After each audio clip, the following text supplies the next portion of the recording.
Bonjour, bienvenue. Bonjour. Bonjour Marcel. Bonjour. Vous allez bien? Bah nickel.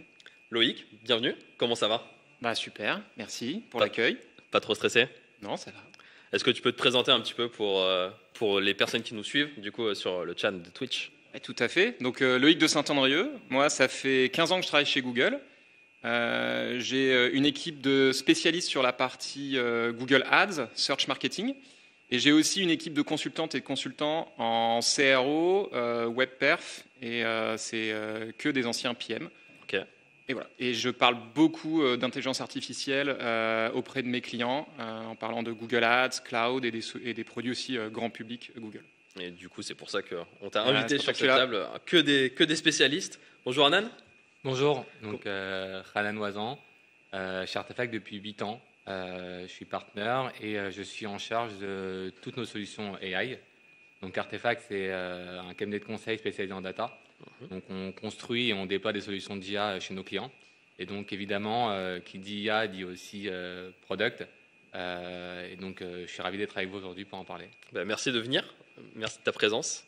Et Boris, bienvenue. Hello, merci beaucoup. Comment tu vas? Boris de l'Astour, nickel. Moi, je suis VP Product Engineering transverse chez VP, voilà, le spécialiste de la vente événementielle sur 10 pays en Europe. Je suis passé par plusieurs boîtes, j'y suis revenu il y a 6 mois, tellement je me plais dans cette boîte. Ok, voilà.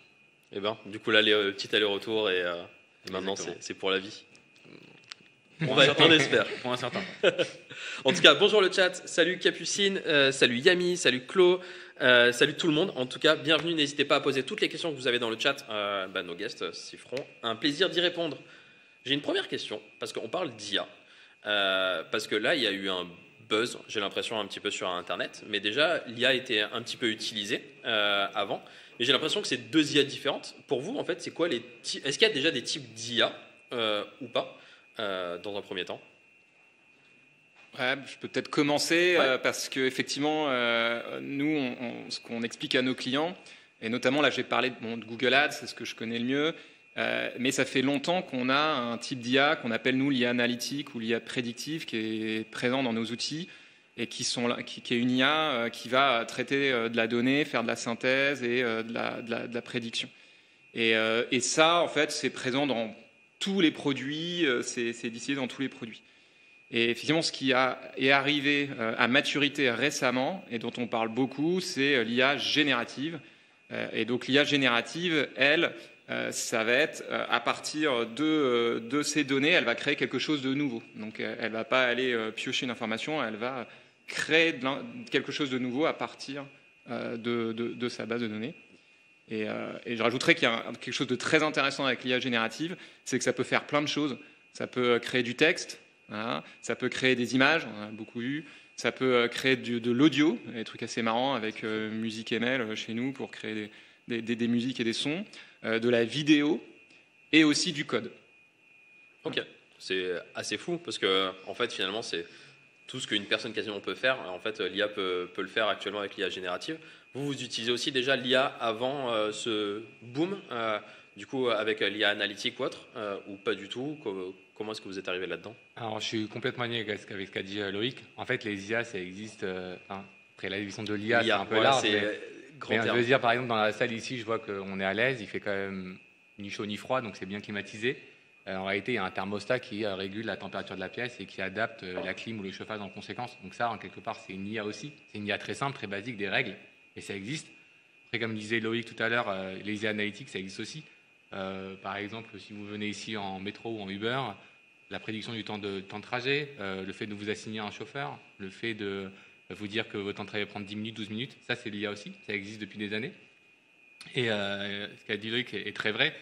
Aujourd'hui, vraiment, il y a cette IA générative, on crée du contenu, là où ça devient vraiment intéressant parce qu'en réalité, derrière, ça vient toucher tout le monde. L'IA, pour la quasi-intégralité des gens, c'est quelque chose d'assez transparent dans lequel on n'interagissait pas, pardon. On était plutôt consommateur. Alors qu'aujourd'hui, en fait, vu que c'est très simple et très accessible, on est tous un peu créateurs et on est tous un petit peu aussi consommateurs, mais actifs de l'IA. C'est peut-être là aujourd'hui le vrai changement de cette IA-là. Et du coup, vous êtes tous consommateurs de l'IA générative actuellement, parce qu'on entend souvent parler de ChatGPT, qui est quelque chose qui est devenu presque mainstream, même ma mère l'a entendu alors qu'elle a 70 ans. Vous utilisez tous au quotidien ce genre d'outils ou pas du tout? On commence, hein. Il faut. En fait, alors, je vous rejoins. Bon, on travaille déjà sur l'IA. Par exemple, chez nous, on a un département data. Les algos de personnalisation, c'est déjà des choses qui sont en place depuis des années, qu'on améliore de manière régulière. Par contre, ce que je dis un peu aux équipes, c'est qu'il y a un peu un moment iPhone. C'est-à-dire, je me rappelle, avant le lancement, c'était plutôt clavier, plutôt touchscreen. Il y avait toujours le débat, etc. Bon, finalement, l'iPhone est arrivé. 2 ans plus tard, il n'y avait plus de keyboard.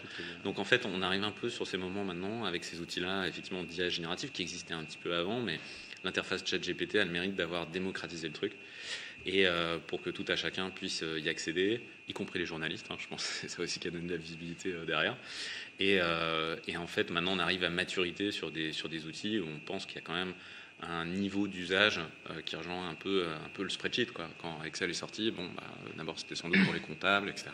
Et ceux qui voulaient l'adopter, qui ne voulaient pas l'utiliser, finalement, on utilise tous d'une manière ou d'une autre aujourd'hui ces outils-là. On pense que sur les outils d'IA génératif type ChatGPT, c'est le moment aussi que tout le monde prenne ce virage avec un usage qui, au fur et à mesure, moi-même, au quotidien, je me surprends d'utiliser un peu moins mon moteur préféré et puis d'utiliser de temps en temps pour poser des questions, etc. Et c'est toujours c'est une bonne source d'inspiration au même titre qu'un collègue à la machine à café quand j'ai certaines questions, en tous les cas pour l'usage que j'en fais au quotidien. Et puis après, il y a des usages poussés où vraiment, là, pour le coup, on peut gagner du temps pour faire des résumés, différentes choses.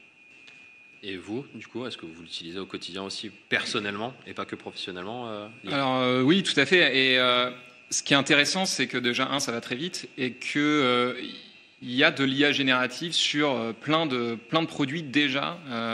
Donc des produits pour le grand public.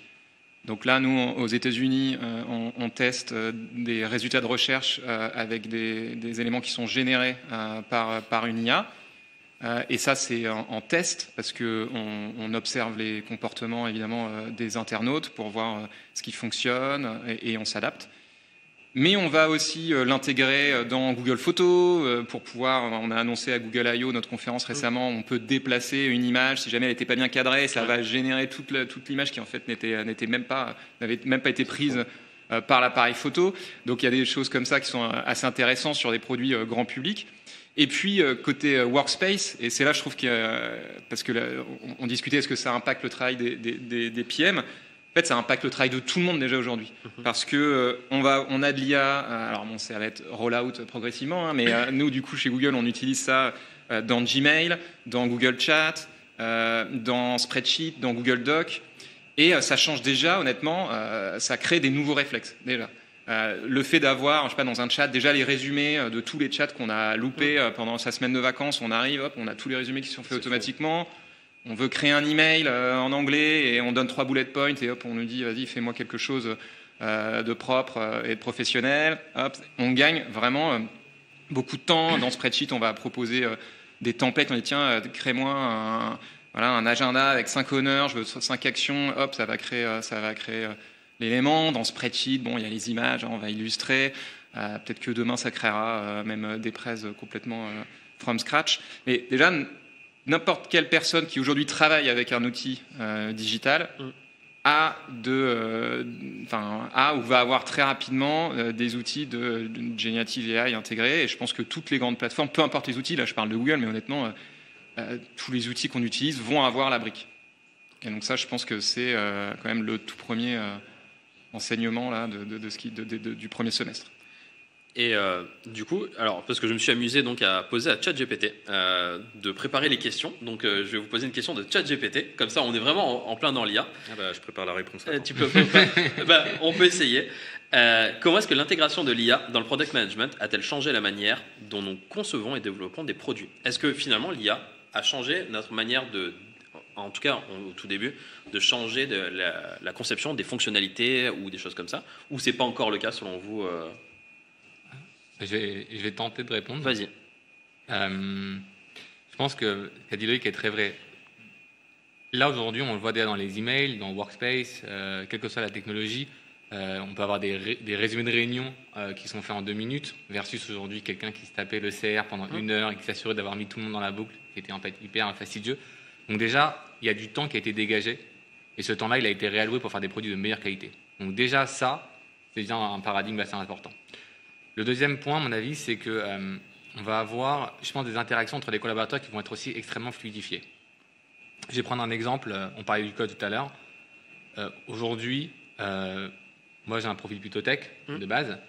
Des fois, j'arrive sur GitHub, sur une lib que je vais tester, et je me tape un code, mais genre qui est juste immense. Parfois, le docstring n'est pas super bien fait, parfois c'est pas hyper bien documenté, et donc je passais un temps fou à comprendre en fait le code.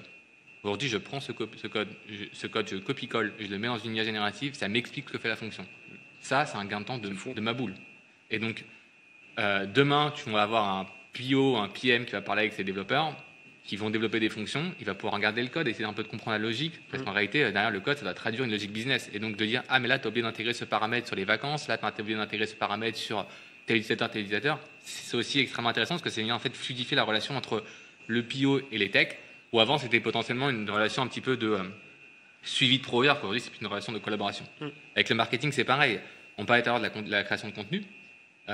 Aujourd'hui, tu avais un PO qui parlait avec un illustrateur. L'illustrateur faisait une proposition, ça revenait, alors que le PO aujourd'hui peut générer une image, dire j'aimerais un truc plutôt comme ça, et l'illustrateur va pouvoir affiner comme ça. Et donc, si tu veux, là, ça va, plus vite, 2, ça fluidifie, et 3, ça permet en fait de parler tous le même langage, en fait, parce que quelque part, c'est comme si on avait un traducteur au milieu qui était l'IA générative, où je dis quelque chose, ça se traduit dans une fonction, et ça revient vers moi. Donc ça, déjà, ne serait-ce que ça, c'est des énormes gains de productivité qui viennent tout fluidifier. Ensuite, sur la partie product même, je pense que il y a beaucoup d'outils un peu de social listening qui existent depuis des années. Tu as Radali, Linkfluence, Synthesio. Aujourd'hui, l'IA générative, ce que ça va permettre de faire aussi, ça va permettre de mieux consommer ces données-là. Les consommer, ça veut dire aussi être capable d'être plus à l'écoute de ses consommateurs. Tu copies-colles, je sais pas, une centaine d'avis de ton produit, tu les mets dans une IA générative, ça te donne la synthèse, ça te dit les pros and cons très rapidement. Ça, c'était très compliqué à faire avant. Il y avait des outils, mais c'était pas parfait et tu pouvais pas le faire à la volée. Il fallait tout paramétrer. Aujourd'hui, c'est tu vois, copier-coller. Hein. C'est juste un copier-coller. Ça, c'est hyper intéressant aussi. Et je pense que le dernier aspect aussi qui me paraît vraiment pertinent, c'est en tant que PO et PM, souvent, on doit un petit peu aussi suivre la performance de pas mal de choses, donc beaucoup de dashboards. Et ces dashboards-là, leur force, c'est que c'est clair. Leur faiblesse, c'est que c'est statique. Ouais. Ça veut dire, demain, tu veux un nouvel indicateur, tu vas devoir demander à un data analyst ou toi coder en SQL la question. Alors qu'aujourd'hui, en fait, demain, tu vas pouvoir poser ta question au dashboard, tu vas avoir la réponse. Ça va aussi énormément fluidifier tes interactions.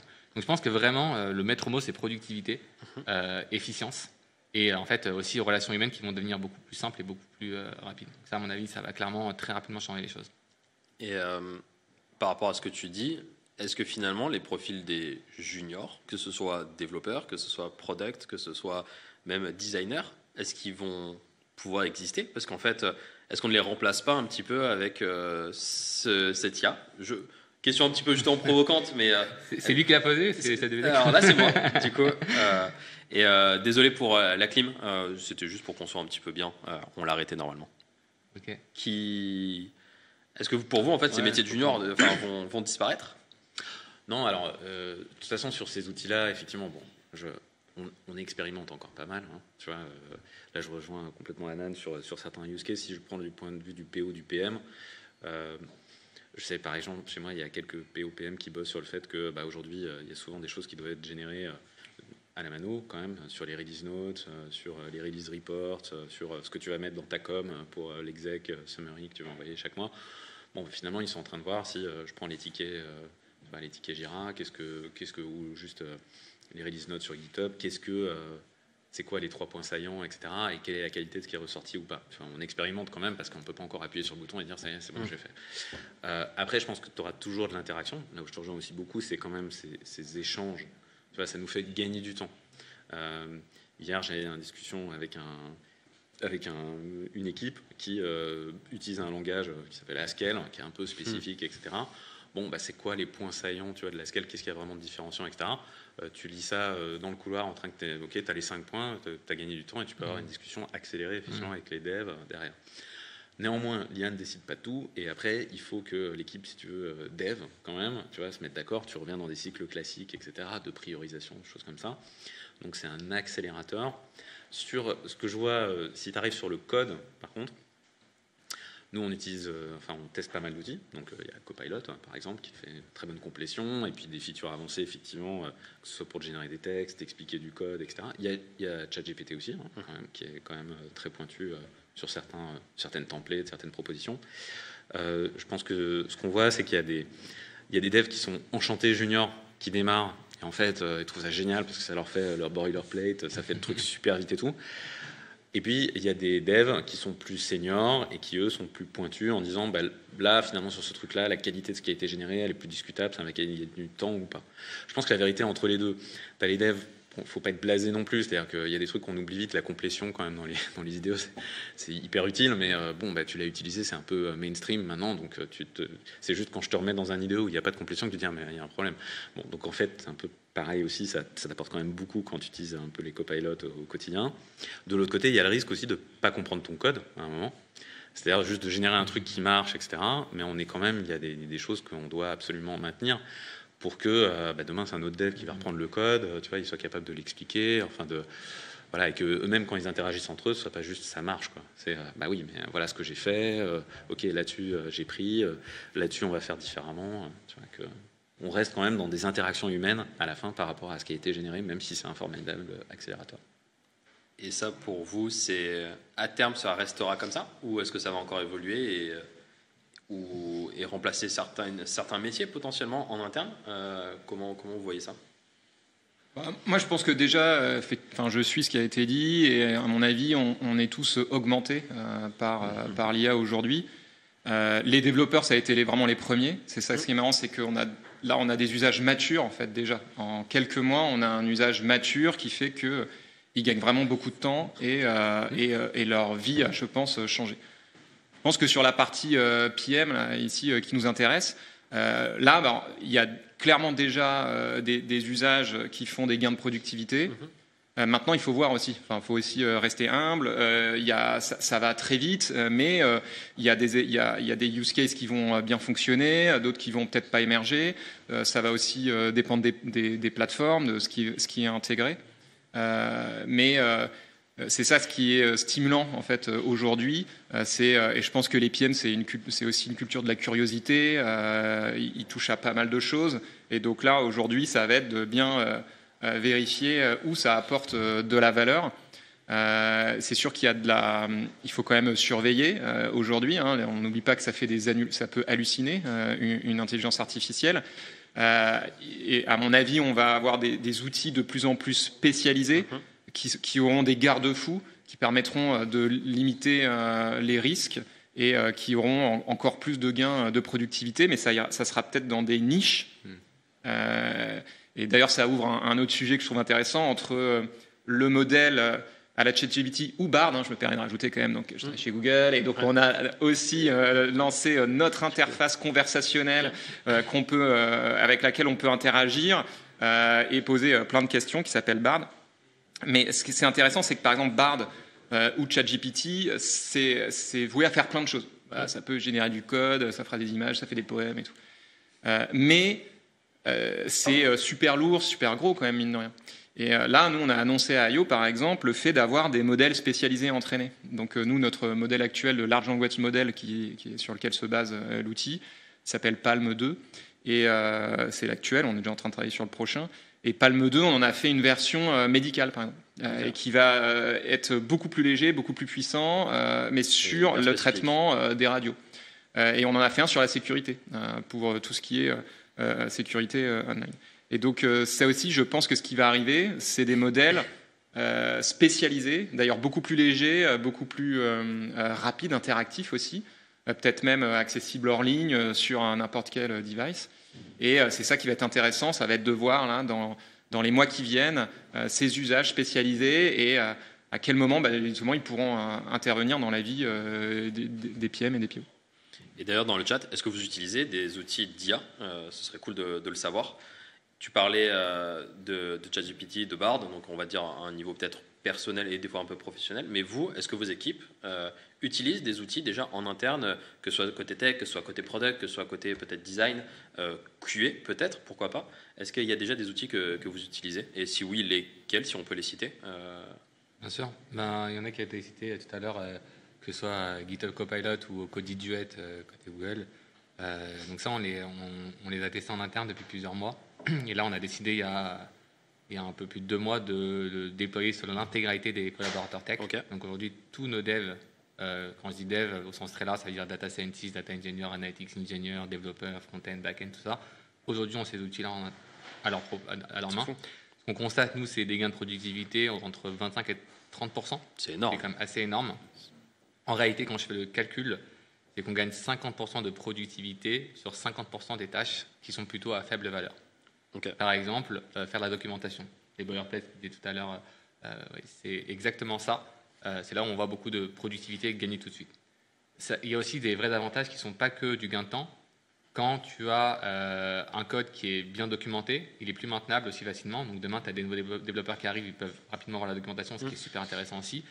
Et ce qu'on voit aussi, et je rejoins ce qui a été dit tout à l'heure, c'est un petit peu ce shift entre junior et senior, où les juniors voient tout de suite un intérêt, et les seniors sont un peu plus conservateurs.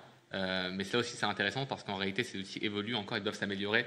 Que, par exemple, le code peut tourner, mais n'est pas optimal en termes de ressources, ou peut-être un peu trop consommateur. Et c'est là où on voit véritablement aussi, quelque part, qu'aujourd'hui, il y a encore besoin de l'humain augmenté, encore besoin de human in the loop, en fait, pour justement valider tout ça, parce que, comme tu disais, le risque, c'est qu'à la fin, les gens l'utilisent et on ne sait même plus trop ce qu'on a fait. Donc, il y a encore besoin des gens pour faire ça. On le voit aussi beaucoup sur les profils créatifs chez nous. Donc, nous, on a un studio qui s'appelle Artefact 3000, avec lequel on travaille avec énormément de marques.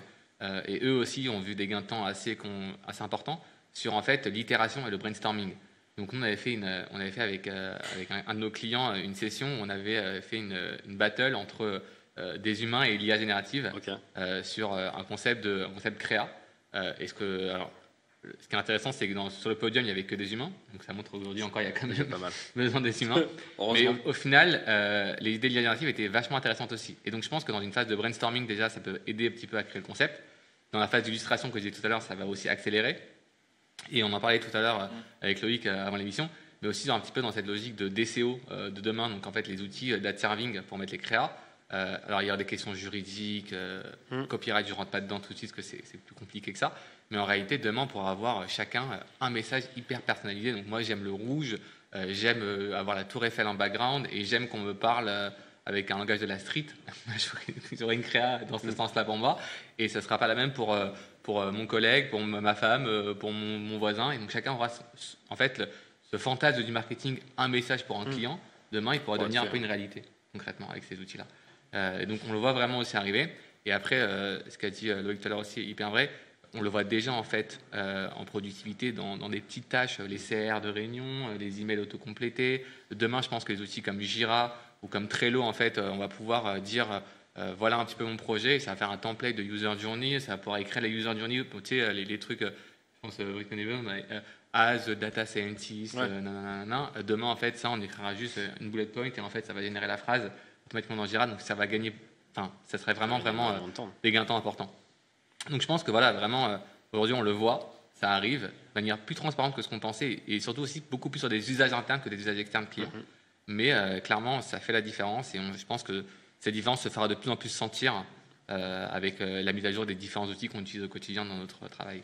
Et du coup, la qualité de documentation est satisfaisante à l'heure actuelle ou pas? Alors, si les gens la lisent, enfin, ça change pas, non?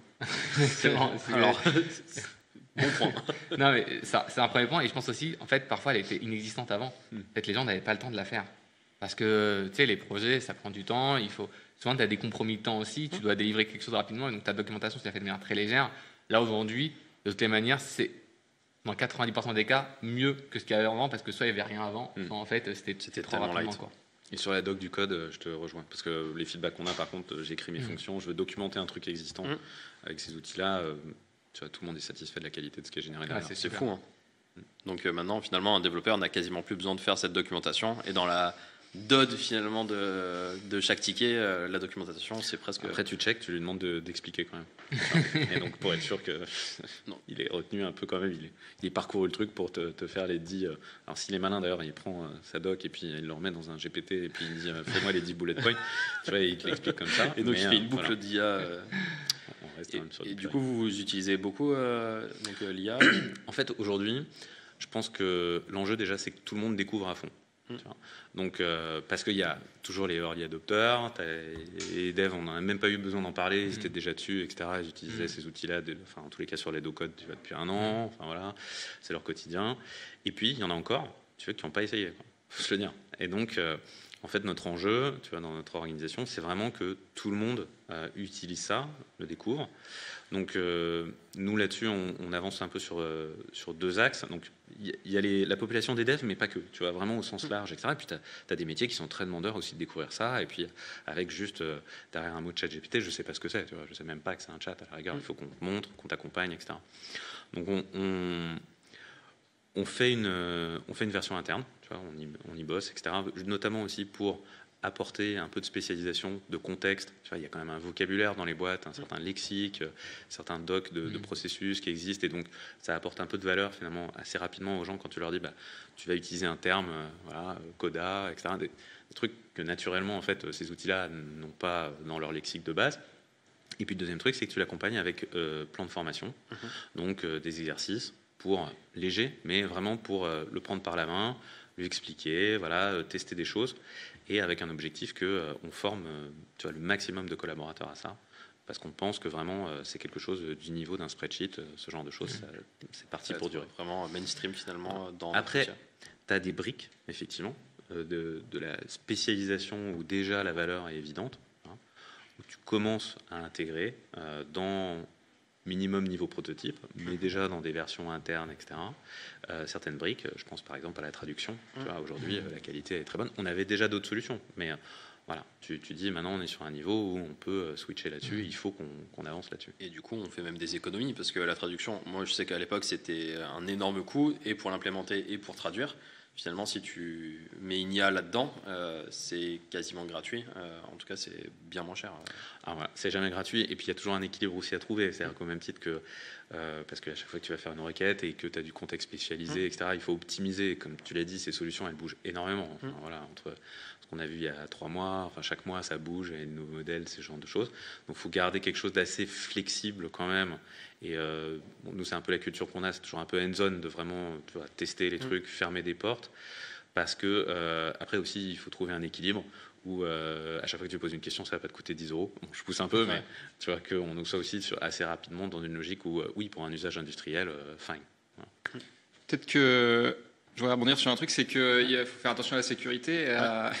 Il y a eu plein d'histoires sur l'utilisation de ChatGPT où dans le domaine de l'entreprise, on va potentiellement leaker des informations internes à l'entreprise. Et je pense que là, ce qui est intéressant, c'est de se dire comment tester, mais dans un contexte safe, quoi, en gros, pour la boîte.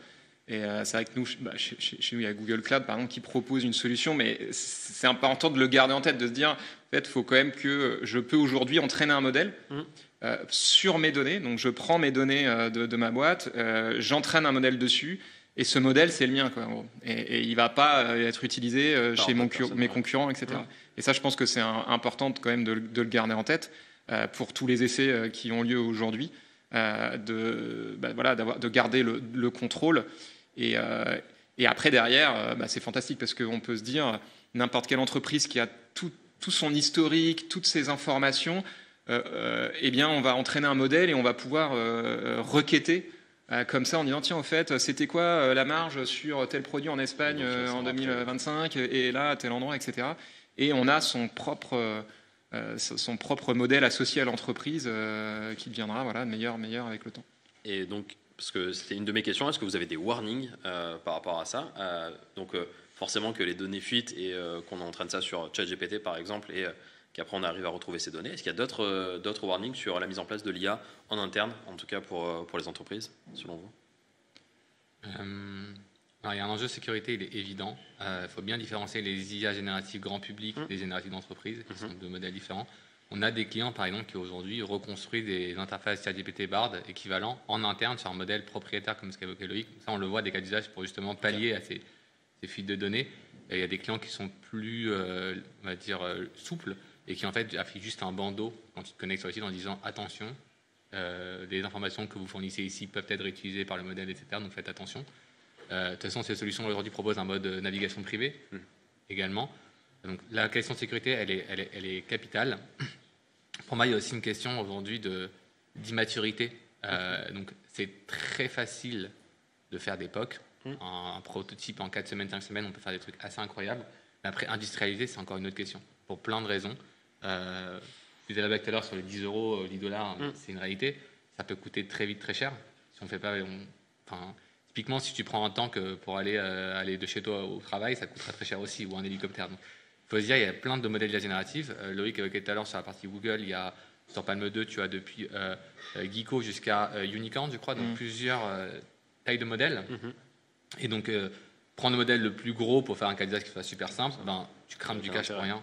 Donc, il faut être aussi très conservateur sur ça. Donc, il y a une logique de coût qu'il ne faut pas oublier. Tu as une logique d'hallucination aussi, qui est importante. Donc, toujours dans cette logique un peu de produit. C'est, tu testes avec je sais pas moi, tes 10 questions que tu as en tête, ça fonctionne, mais demain, ton client, il va avoir d'autres questions en tête aussi. Le modèle risque d'halluciner. Donc, il y a vraiment besoin de contrôler un peu ce qui est dit. Et typiquement, nous, aujourd'hui, ce qu'on recommande très fortement, c'est de favoriser les cas d'usage dans lesquels il y a encore l'humain qui contrôle. Et pas justement le client qui interagit directement avec le produit, parce que ce n'est pas encore complètement stable, ce n'est pas encore complètement cadré, et même si on arrive à faire tous les efforts, il y aura toujours des fuites. Et donc il y a un risque de réputationnel, il y a un risque de pertinence, et ça c'est important. Et après je pense aussi un autre enjeu à garder en tête, c'est que ça évolue très très vite. Il faut aussi prendre conscience qu'il ne faut pas construire ce qui va exister demain.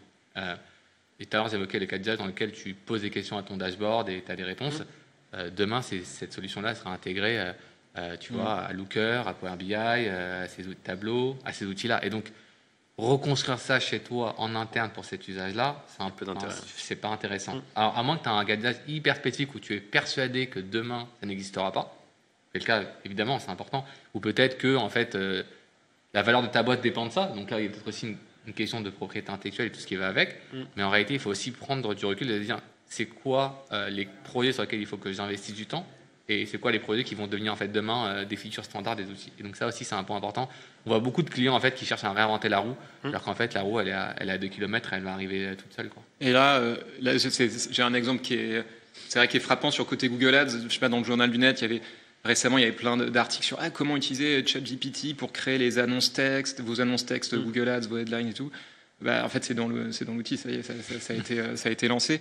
Et je trouve que c'est ça qui est intéressant aujourd'hui et ce qui est stimulant, c'est qu'il faut prendre des décisions aussi parce que ça va très vite. Et donc, moi, j'ai vécu l'arrivée des smartphones et devoir expliquer. D'ailleurs, on parlait beaucoup de VP sur c'est le business mobile first parce que tu te lèves le matin, etc. Donc, il y avait le mobile, mais finalement, ça a quand même pris plusieurs années. Après, j'ai bossé sur Google Assistant et donc le vocal, le conversationnel vocal, c'était aussi, ça avait vachement progressé. Mais là, j'ai jamais vu quelque chose d'aussi rapide. C'est-à-dire qu'effectivement, chez Google, même les produits se transforment. Vraiment, on est au niveau de la semaine, quoi, et les modèles s'enrichissent toutes les semaines. Et les trade-offs à faire, c'est en fait, ça va très vite. Et ce que nos clients, là, c'est le partage quand je discute avec nos clients, ils vont nous dire. Ah ouais, vous me dites que ça va vite, mais moi je veux pas laisser passer le train, donc je veux faire quelque chose. Sauf que si on s'engage dans un projet où finalement derrière, non, mais la plateforme va le proposer, où ça va être beaucoup trop lourd et trop cher, ça va être compliqué. Donc c'est vrai qu'il faut être, je pense, bien attentif, tester petit, rester agile, être à l'écoute des internautes, des users en gros. Mais c'est aussi ce qui est très excitant dans ce qui se passe aujourd'hui. Et comment est-ce que vous faites pour rester au courant de tout ce qui se passe? Parce que là, vous le dites, ça va très vite, même peut-être des fois trop vite pour certaines personnes. Comment est-ce que vous faites pour justement être au courant des dernières technologies, des dernières choses Participer à des tables rondes. Non, bienvenue sur l'after produit. En fait, tu vois, là-dessus, effectivement, ça évolue très vite. Ce qui est... je pense qu'il y a un peu de levier. C'est qu'on expérimente. Tu vois, il y a le maximum de trucs. Ça nous aide à fermer des portes ou enfin vraiment se faire un avis en interne par rapport à différentes possibilités. Tu vois, combien de temps ça prend vraiment de réentraîner le modèle? Quelle est la différence qu'on va avoir derrière? La version 3.5 par rapport à 4. Enfin, tu vois, c'est quoi des tas de choses comme ça que tu te fasses vraiment une culture là-dessus. Et puis, blague à part aussi, de prendre des feedbacks externes. D'interagir aussi avec des gens qui ont expérimenté, qui ont... prendre le maximum d'avis, mais ça c'est un peu vrai toujours dans la vie, parce que clairement l'histoire qu'on peut te raconter, enfin tu vois, les solutions techniques, il y a 2 mois, il y a des choses où toi tu as fait déjà un pivot, tu dis ça c'est bien dans ce cas-là, mais effectivement c'est pas forcément légitime dans ce cas-là, et ça va encore évoluer, ça va encore évoluer derrière. Pour répondre à ta question. Est-ce que vous avez d'autres méthodes? Un bon anti-cerne. Un bon anti-cerne. En plus, avec Non, un bébé. Non, c'est vrai que ça va très très vite. Il y a une veille aussi à faire, je pense. Tester, premier point, je suis complètement aligné. Puis une veille aussi. Je pense que ça va extrêmement vite. J'ai jamais vu une telle effusion. Donc, c'est vrai que même dans le monde de la data, de manière générale, ça prend plus de temps. Là, en 6 mois, j'ai l'impression que les acteurs ont changé, les produits ont changé, les focus ont changé, les roadmaps d'entreprise ont changé. En cours de route, ce qui est très rare, en général, c'est des plans annuels, voire plus. Là, les gens ont fait des shifts assez rapidement. Donc, je pense que vraiment, voilà, il faut rester connecté. Et aussi, un point très important pour moi, je pense que c'est vraiment un point clé, il faut beaucoup parler avec les métiers. Je pense que du coup, comme c'est une IA qui est pour tout le monde, qui est très standardisée, qui va toucher tout le monde, il ne faut pas se déconnecter des gens du terrain. Parce que ce seront eux qui vont en tirer parti les premiers. Ouais. Et donc, typiquement, nous, ce qu'on fait beaucoup en ce moment, c'est des hackathons, dans lesquels en fait, on réunit tous les acteurs de l'entreprise autour de 1, 2, 3 journées. Et à ce moment-là, en fait, on vient faire des fusions de cas d'usage, récolter les cas d'usage, acculturer les collaborateurs. En fait, prendre des idées aussi, parce que c'est là où on va vraiment voir des choses qui vont y arriver. Ouais. Et c'est à mon avis, c'est avec les besoins qu'on utilise les services. Il ne faut pas faire l'inverse, à se dire, OK, cette IA me permet de faire ça, qu'est-ce que je peux faire comme cas d'usage? C'est plutôt de dire, moi, j'ai ce besoin-là, est-ce que l'IA générative peut y répondre? Et aujourd'hui, ce qui est assez impressionnant, c'est que c'est tellement capable, alors avec toutes les précautions qu'on a évoquées, que souvent la réponse, c'est oui. Okay. Et peut-être la réponse, c'est oui, mais demain, ou oui, mais après-demain. Mais en général, c'est oui. Et donc, je pense qu'il faut vraiment, vraiment, vraiment parler avec les collaborateurs, rester très connecté du terrain, parce que la vraie valeur et les vrais gains de productivité vont venir des gens qui vont l'utiliser au quotidien, et pas de les cas d'usage qu'on a pu avoir en tête ou notre compréhension de ce que ça peut apporter. On a dans le chat Nico Potier qui dit, pour rester au courant, j'ai pas trouvé mieux que Hugging Face pour le moment, donc pour tester tous les modèles. Exactement. Je vois que l'heure file. J'ai une dernière question. Par où est-ce qu'on peut commencer, du coup, en interne, pour mettre en place de l'IA? Est-ce que c'est partie tech? Est-ce que c'est partie produit? Est-ce que c'est partie QA, design? Et quel outil on pourrait mettre en place déjà dans un premier temps pour voir en fait que l'IA c'est cool à mettre en place dans des petites, grandes structures et autres, selon vous? Moi, j'ai envie de dire déjà, avant de réfléchir à la partie produit, c'est en tant que juste employé, utiliser les outils de productivité et de voir déjà ce que ça apporte là, et de réfléchir aux besoins, effectivement. C'est vrai qu'il ne faut pas forcément partir sur répliquer quelque chose qu'on a vu ailleurs uniquement parce que ça va faire beau. Il faut essayer de réfléchir à quel est le besoin, qu'est-ce que je peux automatiser, encore aller plus loin. Mais déjà partir sur, ne serait-ce que notre... Bon, même nous chez Wheel, c'est dans la vie de tous les jours, quoi. Envoyer un mail pour un congé à maternité, tiens, je te remercie, hop, il y a déjà, j'utilise l'outil, ça me fait un joli mail en anglais et c'est très propre. Et donc je pense que voilà, il faut utiliser sur les tâches entre guillemets de base et après, hop, on monte les layers. Ouais, j'ai un peu répondu sur on prend les gens par la main pour qu'ils testent ces outils. Et c'est vrai que les tout premiers exercices, c'est des questions juste, essaye, tu vois, écris, t'es 4 personnes, t'as un chien, tu veux partir en vacances, t'aimes le soleil, pas la montagne, voilà. Et juste un use case, tu veux un peu perso, pour voir ce qui sort derrière et que les gens commencent, ah oui, tiens, et essaye de raffiner, donne tes dates, des use cases où tu les prends par la main et doucement, après, tu les emmènes sur des usages plus pro, etc. Okay. Parce qu'ils sont déjà assez convaincus de la pertinence du modèle. Non, mais je rejoins complètement ce qui a été dit. Je pense que c'est quelque chose qui nous touche tous au quotidien. On va être beaucoup plus acteur de l'IA que consommateur. Ouais. Je pense que clairement, c'est aussi un point important, on l'a évoqué. Et à mon avis, il faut juste il faut tester, il faut se faire une idée, il faut, je pense, confronter un peu l'IA à notre quotidien et de dire, c'est vrai que là, par exemple, en général, je prends une tonne de temps pour faire mon CR, c'est plus rapide, pour écrire mes emails, c'est plus rapide, pour écrire mes user journées, c'est plus rapide. Évidemment, avec toutes les précautions qu'on a évoquées, c'est très important, je pense, de ne pas non plus se laisser prendre par voilà. Ouais. Il faut contrôler la voile, il ne faut pas juste dériver. Mais clairement, il faut tester. Je pense que c'est vraiment à la portée de tous. Tu évoquais, je crois, c'est toi qui me disais tout à l'heure que ta mère utilisait ChatGPT. Donc voilà, donc tu vois, c'est une IA pour tous. Et donc, il faut l'essayer tout simplement. Justement, on a Nico Potier qui nous dit sur l'IA générative, il y a encore pas mal de domaines où la réponse est oui, mais c'est trop cher. Mais la bonne nouvelle, c'est que les prix chutent très vite au fur et à mesure. Exactement. Et donc les modèles aussi évoluent. Et c'est ce qu'évoquait tout à l'heure Loïc, c'est que les modèles vont être plus spécialisés, donc plus petits, donc coûter moins cher et aussi plus accessibles pour tout le monde.